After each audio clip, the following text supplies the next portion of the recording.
Saving money on energy bills is not always something people put into the equation when looking to buy a home, but the savings from truly new homes will add up quickly.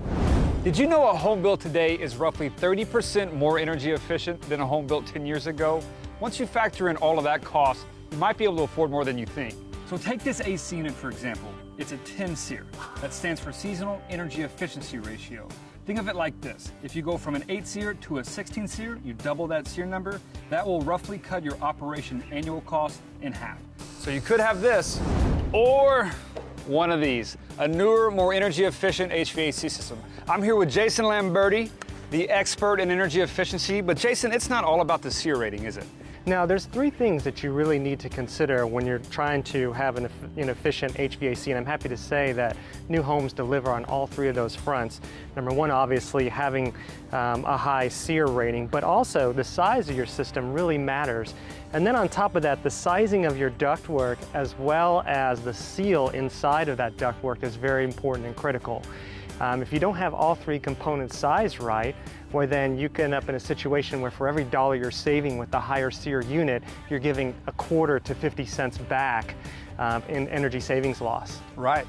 So you heard it, three things: the proper high SEER rating, the proper sizing for the HVAC system, and then the right ductworks that are sealed tight so you're not wasting air. So you could go with that older home with the old system that's just leaking air and money in your attic like a slot machine, or you could make the smart choice and buy new.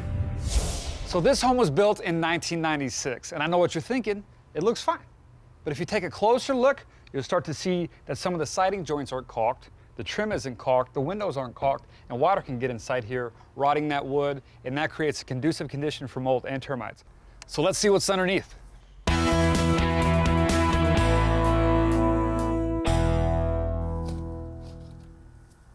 Tar paper.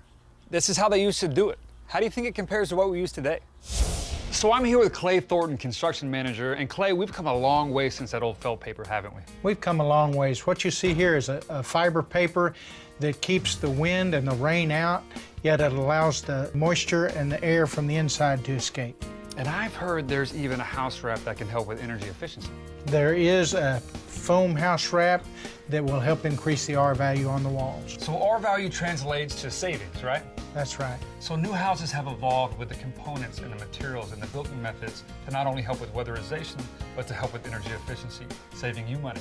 In fact, it makes such a difference that in many states and communities, they offer tax credits and incentives for newly built energy efficient homes. And that's on top of the savings that you're going to receive on your utility bills. Just some food for thought.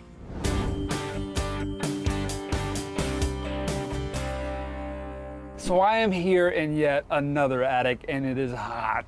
This house was built in 2001, and they have insulation. But why do you think it's so hot in here? So Jason, that last attic was so much hotter than this one. This one is actually pretty comfortable. Why don't you tell us why that is? Well, that's because the previous attic did not have enough insulation in it. Right, and so we have insulation here, so what makes this attic so much better? Well, the home builder here addressed three different areas when it comes to insulation.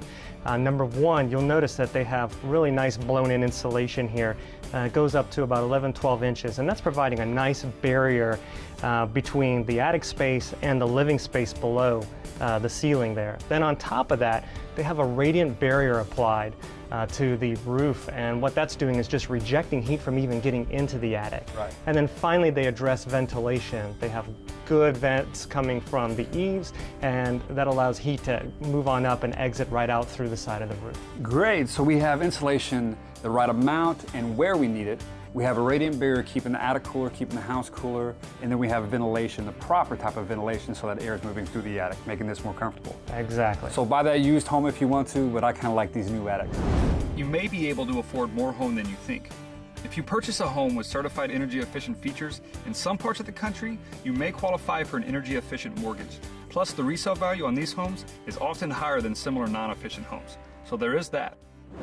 And many new home builders are offering solar panel options to buyers these days. And what you may not realize is that utility companies may pay you for that energy that you create and then don't use. There's federal tax credits and incentives up to 30%, state tax credits, rebates from local utility companies, a lot of things that can save you money. And yes, you can add solar to existing homes, but think about the cost and the labor and the time and the hassle all of that would take. Many of these new homes, they have solar included. So think about it, start fresh, buy new.